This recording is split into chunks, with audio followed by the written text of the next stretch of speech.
It is important to note the Bible did not condone witchcraft. In fact, it was very explicit about forbidding all dark crafts.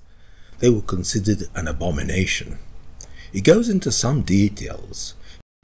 It forbids necromancery, sorcery, fortune-telling, cursing, any kind of invocation of dark entities.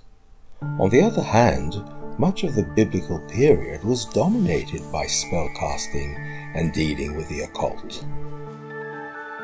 As much as I'm not fond of the subject, I will provide a short list of events that took place throughout the 1st and 2nd millennia BC, which will throw some light over the practices that apparently did take place.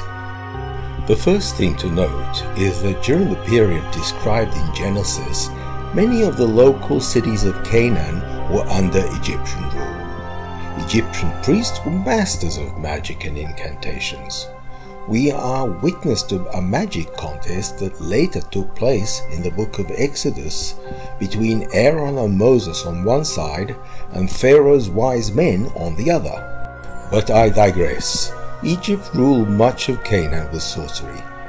Every city had its names and the king's names engraved in spells. Those were found in a place called Saqqara, not far from the pyramids today. Clay figurines and clay artifacts and clay and pot shards from the 18th century BCE.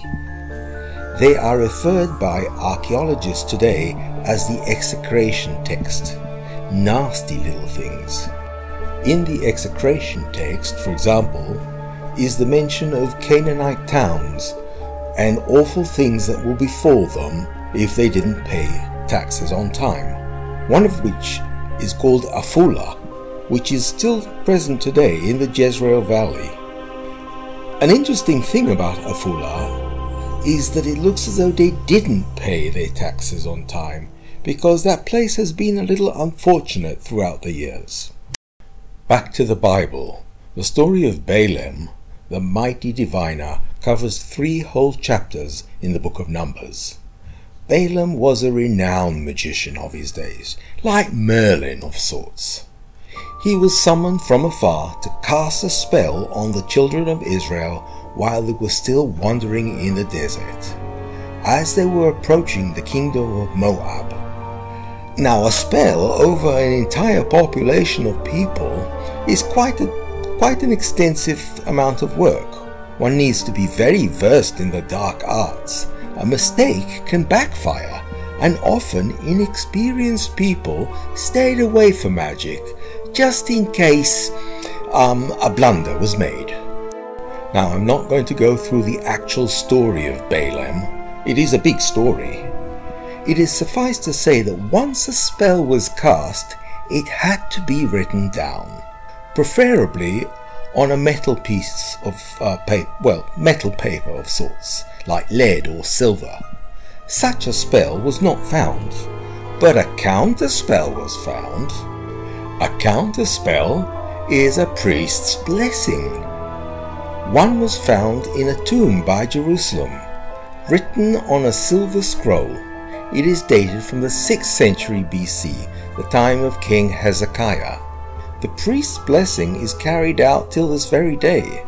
There is also a house blessing and a personal blessing, all designed to bring good fortune and to ward off evil. Let's pop in to visit King Saul in the 10th century BCE. He is in the book of Samuel 1. He too went to consult with a medium just before he set off to his final battle against the Philistine. It is talked about, and it says that she obviously knew what she was doing, because she told him exactly what was going to happen. So magic was not condoned in the Bible. It was talked about rarely and never in a positive way. There is talk about a wise woman who gave counsel to King David. There is talk of miracles and miracle makers, but very carefully. Note that Moses, the highest of the Jewish prophets, was punished for an attempt to invoke a miracle by striking the rock and trying to produce water. The Bible was very much against this sort of thing.